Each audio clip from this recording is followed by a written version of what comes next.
आसिफ को ले आओ, ये जो नून लीग वाले हैं वो जी उसको ले आओ, अपना शाहिद खाकान अब्बासी को ले आओ, उसको शाहिद खाकान अब्बासी साहब के प्रोडक्शन ऑर्डर्स हुए और उन्होंने इनकार कर दिया। आपने बताया इनको।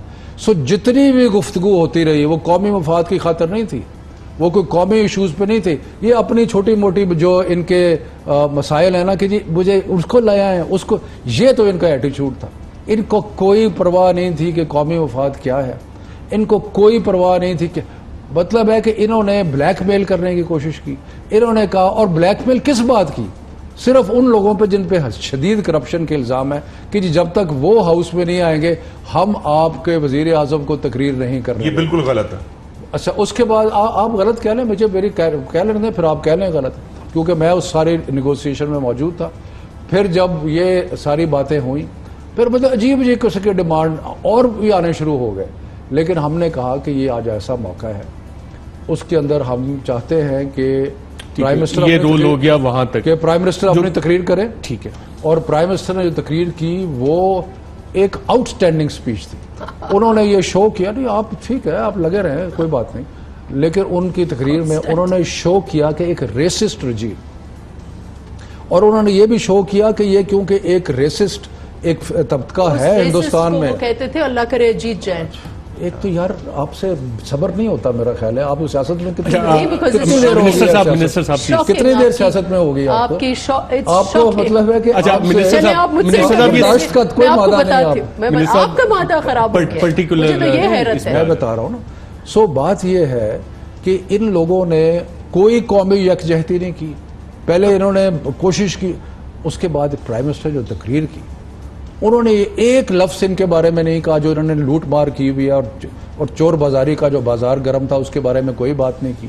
उन्होंने ये कहा कि ये एक रेसिस्ट रजीम थी। कायदे आज़म ने उसको रिकग्नाइज़ किया कि ये रेसिस्ट लोग हैं, ये मुसलमानों को नहीं रहने देंगे, इसलिए उन्होंने एक अलहदा मुल्क किया और इस सारी उनकी ये नहज थी और इस बात पे की थी।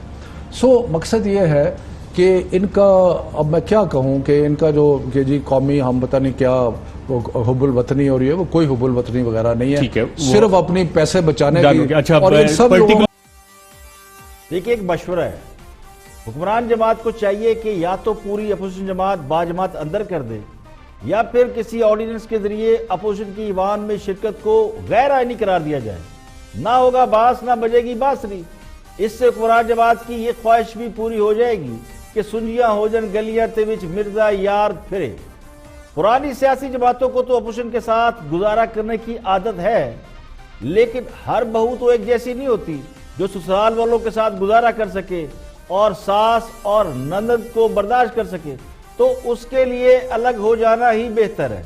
अब जो हुकूमत में है ताकत भी उनके पास है, इसलिए जिनको ये झूठा कहें वो झूठा, जिसको ये मुहिब्ब वतन ना माने वो गद्दार, यानी जो चाहे आपका हुस्न करिश्मा साज करे। दावा यह है कि जमहूरी तरीके से मुंतखब होकर आए हैं और कोई सिलेक्टेड कह दे तो लड़ने आ जाते हैं, लेकिन जमहूरी रवायात पर अमल करने से मुकम्मल इनकारी हैं। हम तो कहते हैं कि जमहूरी हैं और जमहूरी तरीके से आए हैं, लेकिन जो कंडक्ट है उससे लगता है कि जमहूरी तरीके से नहीं आए। तो जमहूरियत को नहीं मानते तो कोई शिकवा नहीं, लेकिन अपने अलावा सबको गलत समझना और उन्हें डिग्रेड करना ये भी दुरुस्त नहीं है। जो बड़ी सियासी जमातें होती है, जो हुकूमत होती है, वो अपोजिशन को साथ लेकर चलती है और उसे स्पेस देती है, क्योंकि अपोजिशन कमजोर होती है। तो सियासी अमल सियासी जमातों की वजह से चलता है, किसी एक सियासी जमात से नहीं चलता। तो दूसरों को इजहार राय का हक देना, उनकी सुनना, अपनी सुनाना, यही जमहूरियत का हुस्न है।